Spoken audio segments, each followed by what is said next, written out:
안녕하십니까. 전화특교수입니다. 이번 시간 여러분들과 2015년 2회 기출문제 풀이를 하도록 하겠습니다. 자, 먼저 문제 1번을 보시게 되면 진핵세포에 관한 내용으로 틀린 것은 어느 것인가? 답은 세포핵에 한 개의 염색체를 가지고 있다. 답은 유사 분열을 한다. 답은 몇 개의 DNA 분자로 되어 있다. 답은 세포벽은 두껍거나 없다. 자, 여기서 가번의 염색체는 여러 개를 가지고 있죠. 따라서 한 개의 염색체를 가지고 있다가 잘못된 설명이 됩니다. 따라서 가번. 자, 그리고 문제 2번을 보시게 되면 다음 중에서 수질 모델링을 위한 절차에 해당하는 항목으로 틀린 것은 어느 것인가? 자, 먼저 풀이를 보겠습니다. 우리가 수질 모델링의 절차는 자료 수집, 그리고 모델링 프로그램 선택 및 운영, 보정, 검정, 감음도 분석, 그리고 수질 예측 및 평가 순으로 들어가기 때문에 변수 추정이 해당하지 않는 항목이죠. 따라서 가번이 정답입니다. 자, 그리고 문제 3번을 보겠습니다. 문제 3번에 보시게 되면 하천 모델 중에서 다음의 특징을 가지는 모델은 어느 것인가 나와 있죠. 자, 가번. 유속, 수심, 조도 계수에 의한 확산 계수 결정, 하천과 대기 사이의 열 복사, 열 교환 고려, 그리고 음해법으로 미분 방정식의 해를 구함. 자, 이 내용은 QUAL1 모델에 해당하죠. 따라서 가번이 정답이 되겠네요. 따라서 가번이 정답입니다. 자, 그리고 문제 4번에 보시게 되면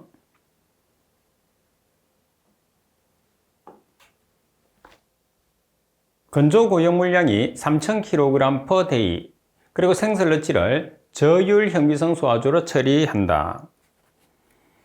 그리고 휘발성 고형물은 건조 고형물의 70% 이상이고 휘발성 고형물의 60%는 소화에 의해서 분해된다. 소화된 설러지의 총 고형물은 얼마인가 그랬어요.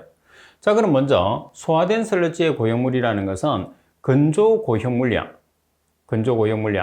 곱하기 휘발성 고형물 곱하기 100- 분해율로 계산을 하게 돼요. 그러면 여기서 건조 고형물량이 얼마냐면 3000kg/day입니다. 이 중에서 휘발성 고형물이 70%라고 되어 있어요.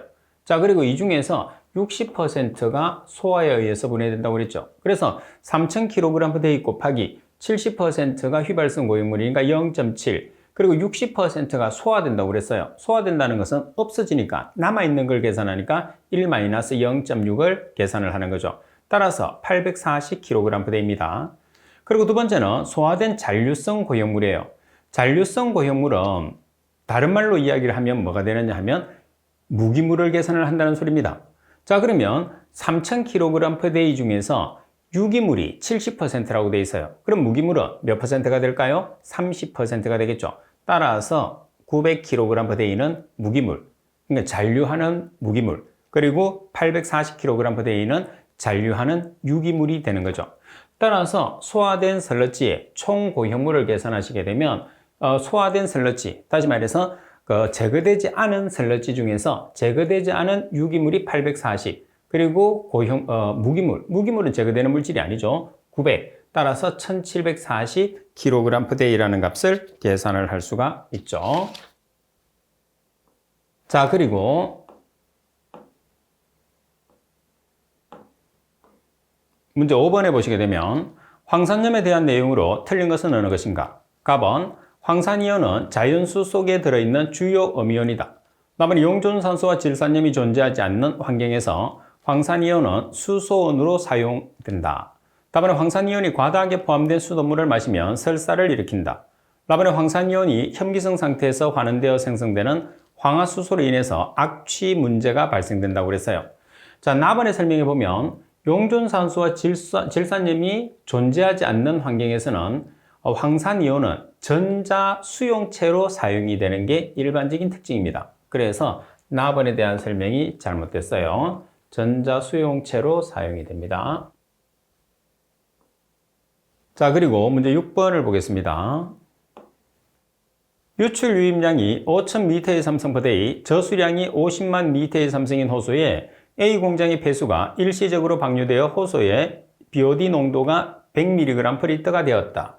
이 호수의 BOD 농도가 1.0mg/L로 저하되려면 얼마의 기간이 필요한가? 일시적으로 유입된 공장 폐수 외에 BOD 유입량은 없으며 호수는 완전 혼합 반응조이며 1차 반응으로 가정한다고 되어 있어요. 그러면 지금 문제 조건 자체 내에서 여러분들이 완전 혼합 반응조라고 그랬잖아요. 그래서 완전 혼합 반응조에서 반응식이 두 개가 있어요. 자, 첫 번째는 보시면 K가 존재하는 경우. 자, K가 존재하는 경우에서는 Q 곱하기 C0-CT는 KV CT의 차수. 차수는 0.5차, 1차, 2차를 뜻합니다. 그리고 K가 존재하지 않을 때, 주어지지 않을 때 사용하는 식. 이렇게 두 가지가 있습니다. 따라서 문제 조건에서는 K가 없기 때문에 지금 주어진 식을 사용하는 거죠. 자, 따라서 ln C0분의 CT는 마이너스 Q 나누기 V 곱하기 T예요. 따라서 문제 조건에서 C0라는 값이 100mg/L, CT는 1.0mg/L입니다. Q의 값은 5000m의 삼성 per day, 그리고 최적 V는 50만 m의 삼성이죠.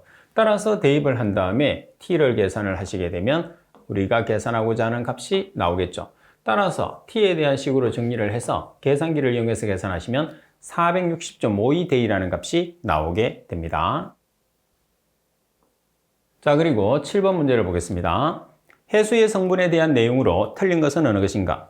가번의 해수의 염분은 무역풍대 해역보다 적도 해역이 낮다.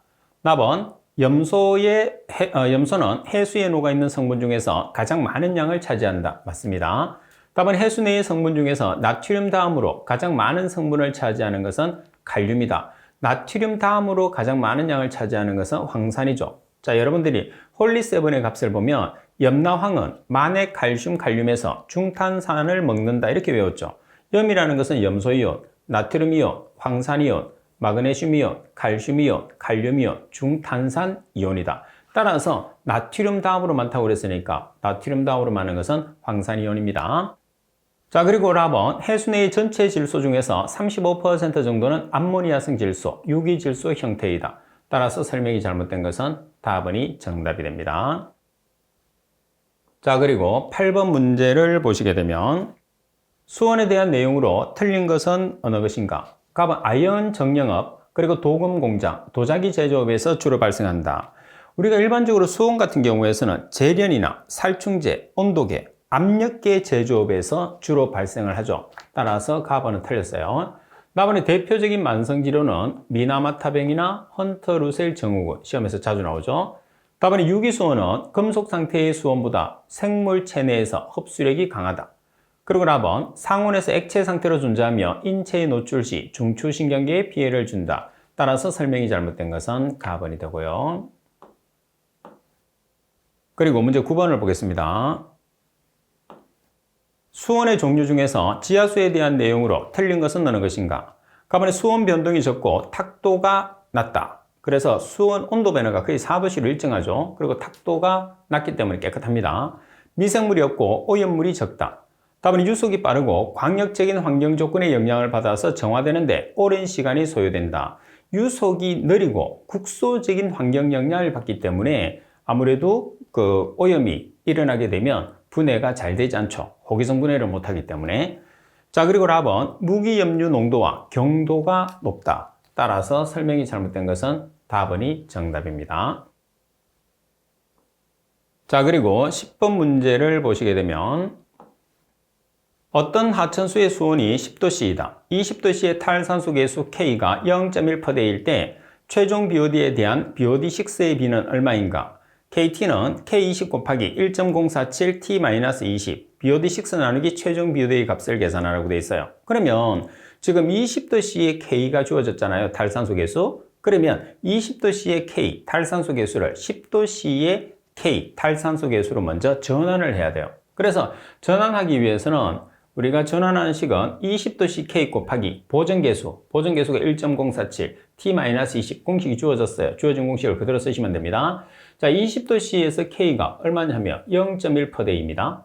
그리고 1.047 곱하기 우리가 몇 도씨로 지금 전환하죠? 10도씨, 수온이 10도씨니까 10-20을 해서 계산을 하시게 되면 10도씨에 해당하는 K가 0.063%예요. 이 값을 쓰는 거죠. 그러면 BOD6 나누기 최종 BOD의 B를 계산하려고 하면 BOD6의 식을 알아야 되겠죠. 자, BOD6는 BOD6 곱하기 1-10의 -KT라고 나와 있어요. 여기서 미수를 10을 사용한 것은 상용대수가 주어지면 미수 10을 사용하는 거죠.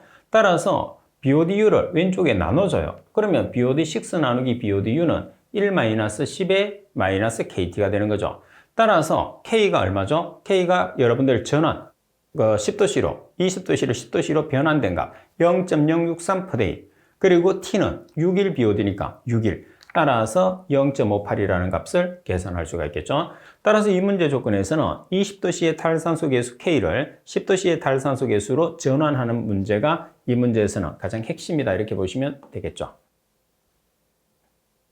자, 그리고 11번 문제를 보겠습니다.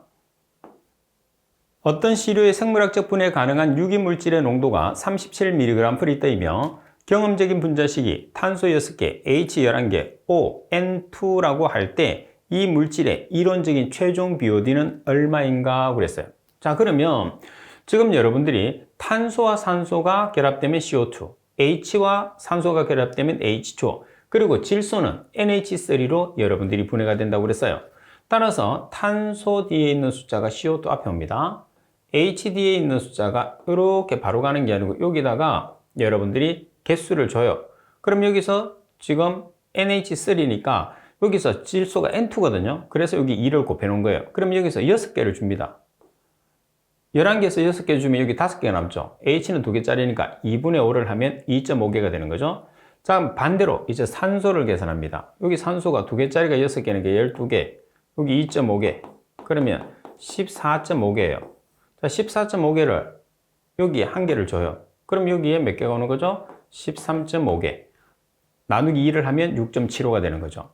자, 따라서 유기물이 분자량이 127g, 산소는 6.75 곱하기 32g이죠. 그러면 얼마에 해당하는가? 유기물 37mg/L에 해당하는 산소의 필요량을 계산하는 거죠. 따라서 산소의 필요량은 62.93mg/L가 나오는 거죠. 따라서 이 문제에서는 반응식을 완성을 하는 게 이 문제의 가장 핵심이다. 이렇게 보시면 되겠죠. 자, 그리고 12번 문제를 보시면 pH 7인 물에서 CO2의 해리상수는 4.3 곱하기 10의 -7승이고 HCO3-는 4.3 곱하기 10의 -2승 몰/L일 때 CO2의 농도는 얼마인가? 자, 먼저 CO2의 농도를 계산을 해요. 그럼 CO2를 물에 녹이면 HCO3-와 H+가 나오는 거죠. 따라서 산해리상수는 반응물분의 생성물. 자, 물은 1이기 때문에 계산하지 않습니다. 따라서 CO2분의 HCO3- H+를 곱하는 거죠. 그럼 여기에서 H+라는 것은 pH 7이 주어졌어요. 그래서 pH가 주어졌을 때 H+는 10의 pH 몰/L거든요. 따라서 pH가 7이니까 10의 -7승 몰/L의 농도를 가지게 되는 거예요. 따라서 우리가 계산하고자 하는 것은 CO2의 농도를 계산하라고 그랬으니까 여기서 CO2에 대한 식으로 정리를 해요.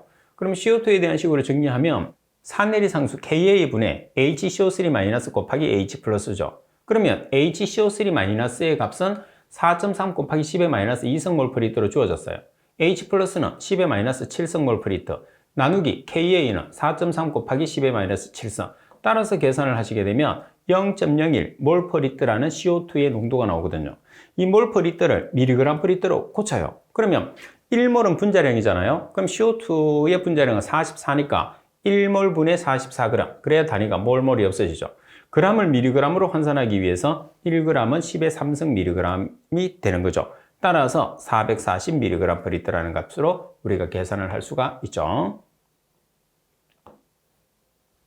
자, 그리고 13번 문제를 보시게 되면 완충용액에 관한 내용으로 틀린 것은 어느 것인가? 자, 답은 완충용액의 작용은 화학평형 원리로 쉽게 설명이 된다. 답은 완충용액은 한도 내에서 산을 가했을 때 pH에 약간의 변화만 준다. 답은 완충용액은 보통 약산과 그 약산의 짝염기에 염을 함유한 용액이다. 답은 완충용액은 보통 강염기와 그 염기에 강산의 염이 함유된 용액이다. 자, 라번에 보면 완충용액은 답안에서도 설명한 것처럼 약산과 그 약산의 강염기에 염이 함유된 용액을 완충 용액이라고 해요. 따라서 라번이 잘못됐습니다. 자, 그래서 여러분들이 완충 용액의 정의는 다번과 라번, 설명을 바꿔줬던 라번과 다번을 보시면 되겠죠. 그리고 14번, 아래와 같은 배수의 생물학적 분해가 불가능한 불용성 COD, 다시 말해서 MBD COD를 계산하라고 되어 있습니다. BODU 나누기 BOD5는 1.5, COD는 1583mg/L, SCOD는 948mg/L, BOD5는 659mg/L, SBOD5는 484mg/L입니다. 그럼 먼저 COD라는 것은 용해가 되고 용해가 되지 않는, 따라서 ICOD, 불용성 COD, SCOD, 용해성 COD예요. 그럼 여기에서 ICOD라는 것은 COD-SCOD가 되겠죠. 식을 정리하면. 그러면 COD라는 값이 얼마로 주어졌느냐 하면 COD라는 값이 1583mg/L로 주어졌어요. 반면에 SCOD는 948mg/L. 그러면 ICOD라는 것은 635mg/L가 되는 거거든요. 자, 그리고 BDICOD는 IBOD하고 동일해요. 왜 그러냐면 BDCOD라는 것은 생물학적으로 분해가 가능한 COD거든요. 그 값은 BODU예요. 그럼 여기 I가 들어가 있으니까 IBODU하고 동일합니다. 자, 그런 다음에 IBODU는 IBOD5의 K 값을 곱하면 되겠죠. 그리고 IBOD5라는 것은 BOD5에서 용해성 BOD5를 빼주면 그 불용성 IBOD5가 나와요. 그래서 K라는 값이 지금 1.5, 그리고 BOD5라는 값이 지금 얼마로 주어졌죠? 659, 그리고 SBOD5가 484로 주어졌어요. 그래서 지금 우리가 계산한 BDICOD가 262.5mg/L로 계산할 수 있어요. 그러면 MBDICOD는 여기서 지금 여기서 분해 불가능한 불용성 물질이 그 MBDICOD거든요. 그럼 MBDICOD라는 것은 ICOD에서 BDICOD를 빼주면 돼요. 따라서 ICOD가 얼마죠? ICOD가 635mg/L, 그리고 BDICOD가 262.5mg/L예요. 따라서 그 차이가 뭐가 되느냐 하면 MBDICOD가 되니까 우리가 계산하고자 하는 MBDICOD는 372.5mg/L가 된다는 거죠. 자, 그래서 지금 풀이 있는 내용 자체를 순서대로 여러분들이 한번 정리를 하시면 그렇게 어렵게 풀리지는 않아요. 그래서 여러분들이 이해를 하면서 식 자체를 한번 정리를 할 수 있도록 하십시오. 자, 그리고 15번 문제를 보시게 되면 완전 혼합형 흐름 상태에서 대한 내용으로 알맞은 것은 어느 것인가? 이 문제를 풀기 위해서는 여러분들이 뭐를 알아야 되느냐 하면 표를 여러분들이 기억을 해야 돼요. 그래서 표를 만듭니다. 자, 이렇게 만들었을 때 CFSTR을 왼쪽에, PFR을 오른쪽에, 그래서 분산수, 모릴지수 이렇게. 그러면 0, 0, 1 대각선으로 보냅니다. 1 무한대 클수록 이렇게 외우는 거죠. 그리고 PFR에는 제로가 두 개나 있는데 CFSTR에는 없어요. 그래서 제로를 주면 두 개가 동일하다. 이렇게 해서 암기를 하는 거죠. 그럼 이렇게 식을 만들어 놓고 여러분들이 찾아보면 지금 여러분들이 이상적인 완전 혼합 상태 CFSTR이거든요. 그럼 분산은 1 맞죠? 그리고 완전 혼합 상태 CFSTR에서 분산수는 무한대가 돼야 되죠. 그래서 제로가 아니고 무한대입니다. 그리고 이상적인 완전 혼합 상태 CFSTR에서 모릴지수는 1이 아니고 클수록. 자, 그리고 지체 시간이 이론적인 체류 시간과 동일할 때 이상적인 완전 혼합 상태. 이상적인 완전 혼합 상태에서 지체 시간은 뭐죠? 제로일 때죠. 제로일 때. 반면에 체류 시간과 동일할 때는 PFR에 대한 설명이 되는 거죠. 따라서 표를 통해서 여러분들이 이 문제는 완성을 시켜 주셔야 됩니다. 그리고 16번 문제를 보시게 되면 반감기가 3일인 방사성 폐수의 농도가 10mg/L라면 감소 속도 상수는 얼마인가? 1차 반응 속도를 기준하고 자연대수를 기준하라고 되어 있어요. 그러면 반감기를 우리가 나타냅니다. 반감기라는 것은 ln 2분의 1은 마이너스 KT죠. 자, 여기에서 문제 조건에 보시게 되면 시간이 3일이에요. 3일. 그러면 T 3일을 대입하시면 K라는 값이 얼마가 나오죠? 0.231 per day라는 값이 나오죠. 그래서 간단하게 이 문제는 뭐 기사 문제라기보다는 가장 기본적인 식의 문제가 된다. 이렇게 보시면 되겠죠. 자, 그리고 17번 문제를 보시게 되면 하천수의 단위 시간당 산소 전달 계수를 측정하고자 하천의 용존 산소 농도를 측정하였더니 12mg/L였다. 이때 용존 산소의 농도를 완전히 제거하기 위해서 투입하는 Na2SO3의 이론적인 농도는 얼마인가 그랬어요.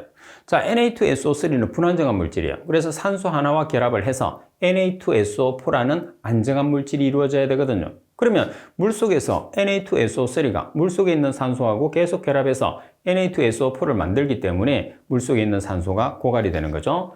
자, 그러면 Na2SO3의 분자량은 126g입니다. 자, 산소는 0.5 곱하기 32g이에요. 따라서 용존 산소가 12mg/L가 있습니다. 그럼 12mg/L를 소모하기 위한 Na2SO3의 양은 따라서 X를 계산하면 94.5mg/L라는 Na2SO3의 양을 계산할 수가 있는 거죠.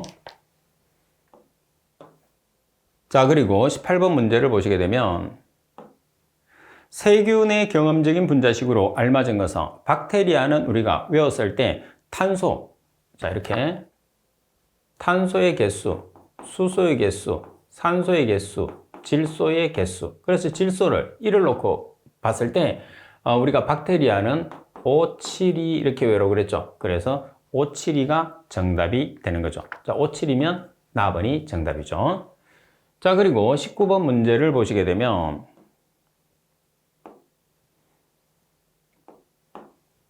지표수와 비교한 지하수의 특징으로 틀린 것은 어느 것인가? 대부분의 지하수나 지표수는 비교 대상이 되는 거죠.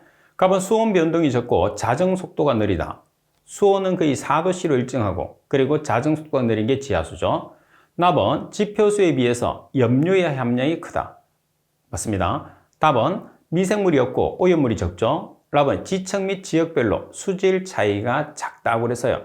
지층 및 지역별로 수질 차이가 상당히 큰 게 지하수의 특징이죠. 왜? 그 지역의 영향을 가장 많이 받는 게 지하수다. 이렇게 보시면 됩니다. 따라서 라번이 정답이 됩니다. 자, 그리고 20번 문제를 보겠습니다. 미생물의 세포 정식과 관련된 모노드 형태의 식을 나타낸 것으로 틀린 것은 자, 우리가 모노드식 같은 경우에서는 지금까지 계산하는 문제로 상당히 많이 풀어봤어요. 그죠? 여기서는 이론적인 설명이 나옵니다. 가번의 마이크로는 비성장률로 다니는 퍼 시간이다. 가번의 마이크로 M, 마이크로맥스죠. 최대 비성장률로 다니는 시간 퍼 시간, 그러니까 시간 마이너스 1이다. 답은 S는 기질의 감소율로 다니는 무차원이다. S 같은 경우에서는 제한 기질의 농도면서 단위가 mg/L죠. KS는 반포화 상수로 최대 성장률이 2분의 1일 때의 기질의 농도, 마찬가지 단위는 mg/L이 뜹니다. 따라서 설명이 잘못된 것은 다번이 정답.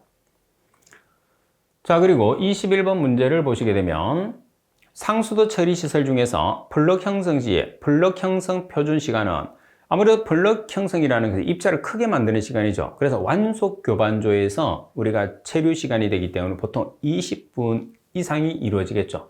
따라서 20분 이상 정도를 잡으면 20에서 40분간이 정답이 됩니다. 자, 그리고 22번 문제를 보시게 되면 상수수원인 복류수에 대한 설명으로 틀린 것은 어느 것인가? 답은 취수량이 증가하면 자연여과 효율이 높아져서 취수량 변화에 따른 수질 변화는 적어진다. 자, 여기에서 취수량이 증가하게 되면 자연여과 효율이 높아지는 것은 맞죠? 이때 취수량 변화에 따른 수질 변화가 어때요? 상당히 커지는 게 문제점으로 나타나게 됩니다. 그리고 답은 원료인 하천이나 호수의 수질, 자연여과, 지층의 토질이나 그 두께, 그리고 원료의 거리 등에 따라서 수질이 변화한다. 답은 복류수는 반드시 가장 가까운 하천이나 호수의 물이 지하에 침투되었다고 할 수 없다. 답은 대체로 양호한 수질을 얻을 수 있어서 그대로 수온으로 사용하는 경우가 많다. 따라서 정답은 가번. 그래서 복류수는 인위적인 지하수라고 보시면 되니까 수질이 상당히 깨끗한 편이죠. 자, 그리고 23번 문제를 보겠습니다. 막여과 시설에서 막 모듈의 열화에 관한 설명으로 틀린 것은 어느 것인가? 열화라는 것은 막 내부 요인에 의해서 발생하는 현상이죠. 가번이 미생물과 막 체질의 자화 또는 분비물의 작용에 의한 변화, 나번에 산화제에 의해서 막 체질의 특성 변화나 분해, 답은 건조되거나 수축으로 인한 막 구조의 비가역적인 변화.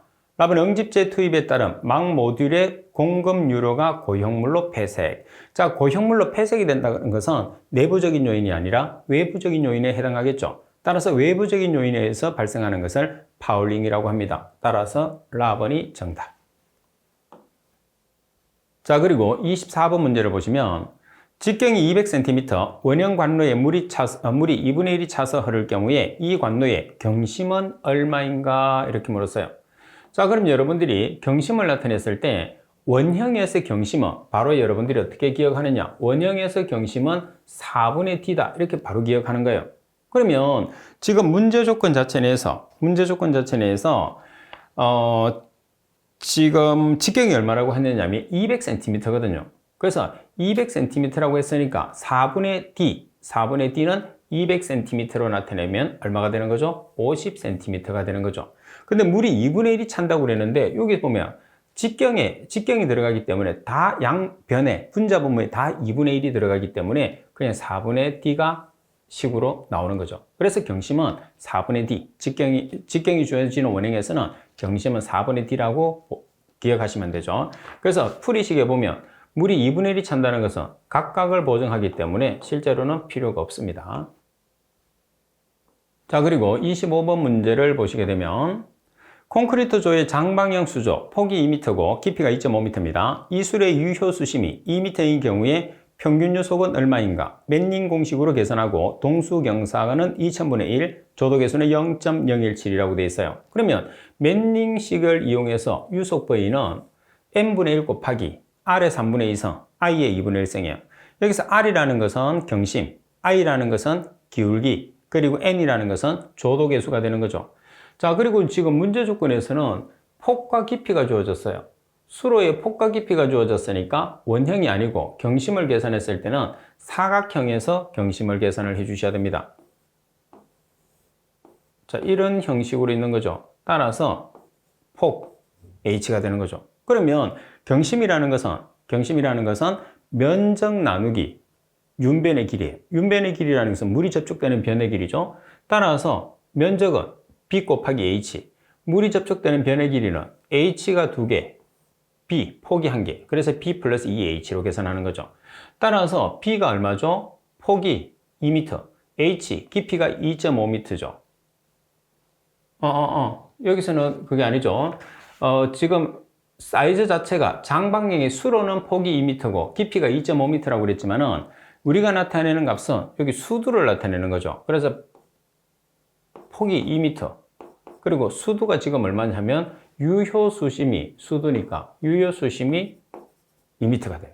자, 그래서 B와 H는 2m를 대입해서 경심을 계산하면 0.6667m가 나오죠. 그래서 경심을 계산했을 때 여러분들이 지금 여기서 수로의 사이즈에서 깊이를 대입하시면 안 되고 우리가 지금 여기서 나타내고 있는 것은 윤변의 길이를 나타내고 가로 세로를 나타내는 것은 물이 차 있는 만큼 물의 수위를 의미한다는 것을 꼭 기억을 해야 돼요. 물의 수위가 유효 수심이 됩니다.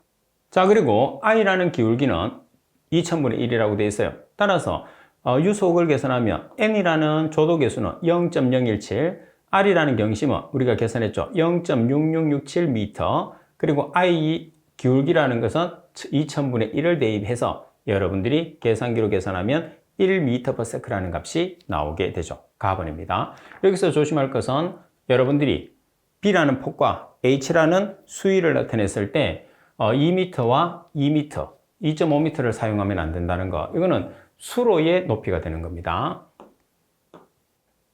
자, 그리고 26번 문제를 보시게 되면 접촉산화법의 특징 및 장단점에 대한 설명으로 틀린 것은 어느 것인가? 자, 먼저 가번에 보시면 부착 성물량을 임의로 조정하기 어려워서 조작 조건의 변경에 대응하기가 용이하지 않다고 그랬어요. 자, 우리가 임의로 조정하기가 어때요? 임의로 조정하기가 용이합니다. 그래서 조작 조건의 변경에 대응하기도 마찬가지 용이하다 이렇게 돼야 되겠죠? 나번에 설러지의 자산화가 기대되어서 잉여 설러지량이 감소한다. 자산화라는 것은 처리 후에 먹이를 공급하지 않으면 스스로 분해를 해서 내 몸을 분해해서 이제 제거하는, 그러니까 슬러지가 감소되는 경향을 가지는 거죠. 자산화는. 대신에 부착 성장식에서는 자산화가 일어나면 유리한데 부유 성장식에서는 자산화가 일어나면 가라앉았던 슬러지가 다시 부상하기 때문에 부유 성장식에서는 자산화가 일어나면 안 되고 부착 성장식에서는 자산화가 일어나면 슬러지가 감소됩니다. 그리고 답은 반응 존의 매체를 균일하게 포기, 교반하는 조건 설정이 어렵고 사수부가 발생할 가능성이 있다. 자, 반송 슬러지가 필요하지 않으므로 운전 관리가 용이하다. 따라서 가번에 대한 설명이 잘못됐고요. 그리고 27번 호수댐을 수원으로 하는 취수문에 대한 내용으로 틀린 것은 어느 것인가? 그러면 일반적인 중소량 치수에 쓰인다. 취수문은 중소량 치수입니다. 나번 일반적으로 가물막이를 필요로 한다. 가물막이라는 것은 우리가 이렇게 임시로 사용하는 물막입니다. 답안에 파랑이나 결빙 등의 기상조건의 영향이 거의 없다. 갈수시나 홍수시, 결빙시 같은 경우에서 영향을 아주 많이 받습니다. 따라서 답안에 갈수기에 호수에 유입되는 수량 이하로 취수할 계획이면 안정취수가 가능하다. 설명이 잘못된 것은 답안입니다. 자, 그리고 28번 문제를 보시게 되면 비교 회전도가 700에서 1200rpm인 경우에 사용되는 하수도용 펌프 형식으로 알맞은 것은 이 문제 우리가 펌프를 설계했을 때 가장 기준이 되는 게 비교 회전도거든요. 따라서 비교 회전도가 700에서 1200rpm을 가지는 것은 사류 펌프가 되니까 라번이 정답입니다. 그리고 29번 정수 처리 시에 랑겔리어 지수의 개선을 위한 방법으로 알맞은 것은 랑겔리어 지수의 개선 방법은 뭐죠? 알칼리제로 처리하는 거죠. 따라서 가번이 정답. 자, 그리고 30번 문제를 보겠습니다.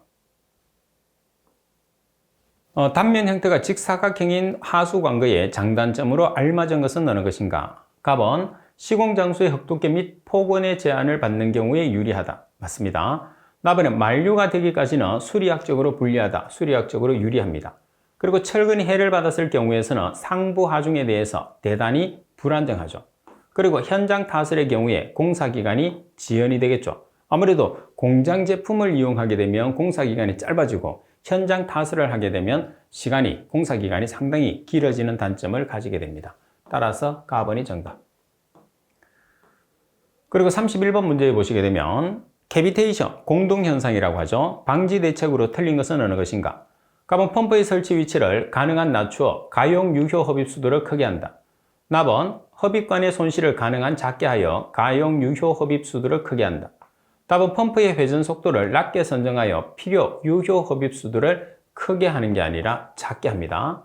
그리고 흡입측 밸브를 완전히 개방하고 펌프를 운전한다. 답은. 그래서 11번 문제는 상당히 중요하죠. 왜? 공동현상의 방지 대책이니까. 그래서 실기시험에서도 자주 출제되기 때문에 필기시험을 하면서 실기 준비를 같이 한다고 생각하고 여러분들이 공부를 철저하게 해놓도록 하십시오.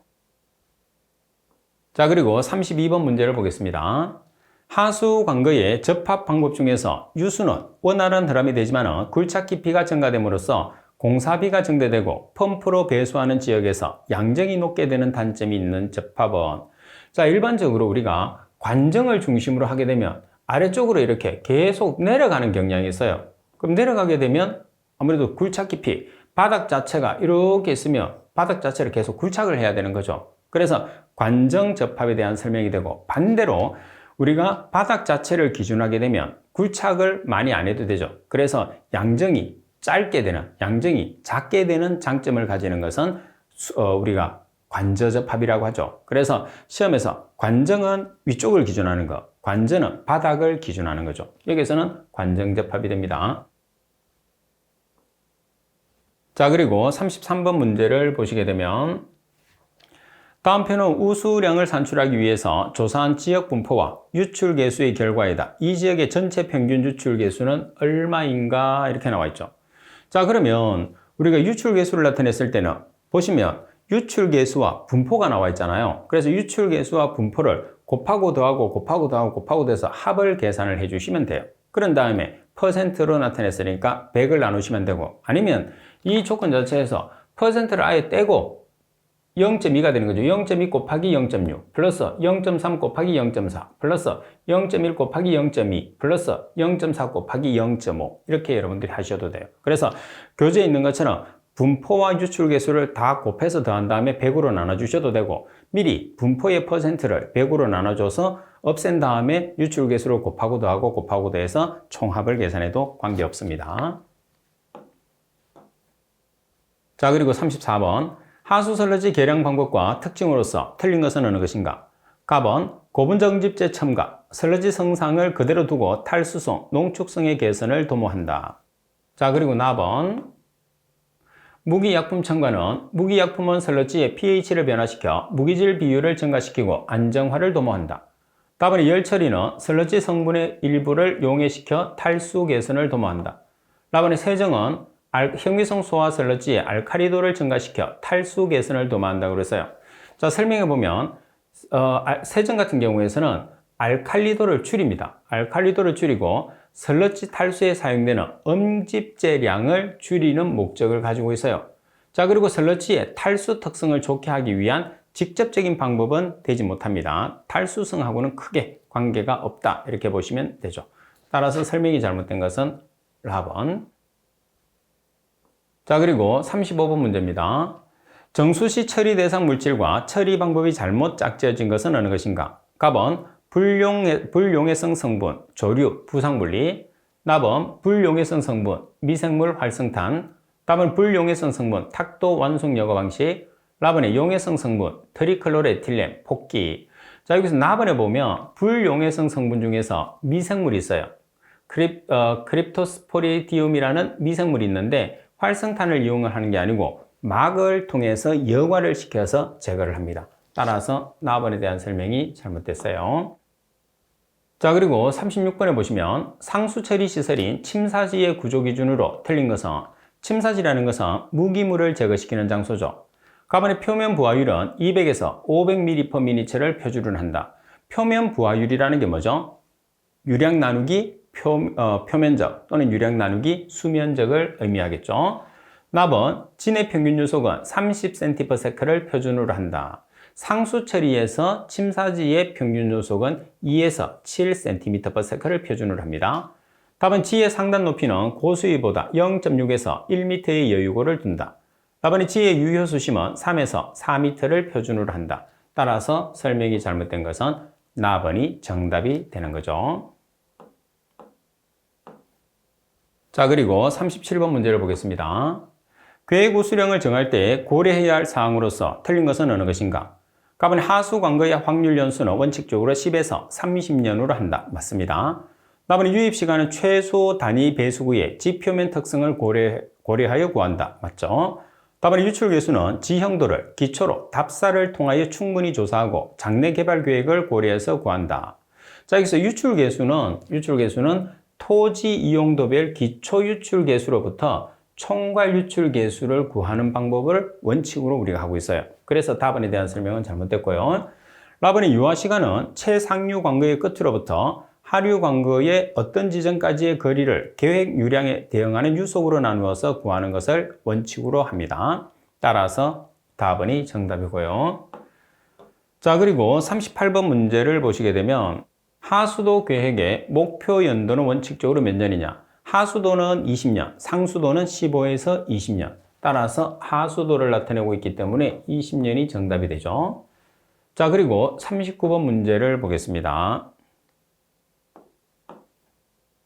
배수시설인 배수관의 수압에 대한 내용으로 갈로 안에 알맞은 것은 자, 급수관을 분기하는 지점에서 배수관 내의 최대 정수압은 갈로 킬로파스칼을 초과하지 않아야 된다고 그랬어요. 그래서 압력 단위가 킬로파스칼로 나타냈을 때는 700, 그리고 킬로그램 per 제곱센티미터로 나타냈을 때는 7이죠. 그래서 킬로그램 per 제곱센티가 킬로파스칼에 비해서 100배 큰 값입니다. 따라서 킬로파스칼로 나타내니까 700킬로파스칼이 정답이 되죠. 자, 그리고 40번 문제입니다. 자, 40번에 보시면 상수도 시설의 일반적인 설계 하중 외에 외력에 대한 고려사항으로서 틀린 것은 어느 것인가? 자, 갑은 풍압은 풍력 계수를 곱해서 산정한다고 그랬어요. 자, 풍압이라는 것은 속도압에 풍력 계수를 곱해서 산정합니다. 풍압은 속도압 곱하기 풍력 계수예요. 따라서 값은 풍량이 아닙니다. 납은 얼음 두께에 비해서 결빙면이 작은 구조물의 설계에는 빙압을 고려한다. 답은 지하 수위가 높은 곳에 설치하는 지상 구조물은 비웠을 경우에 부력을 고려한다. 라번의 양압력은 구조물의 전후에 수위차가 생기는 경우에 고려한다. 따라서 설명이 잘못된 것은 답은이 정답이 되겠죠. 자, 이번 시간 수업은 이것으로 마치도록 하겠습니다. 수고하셨습니다.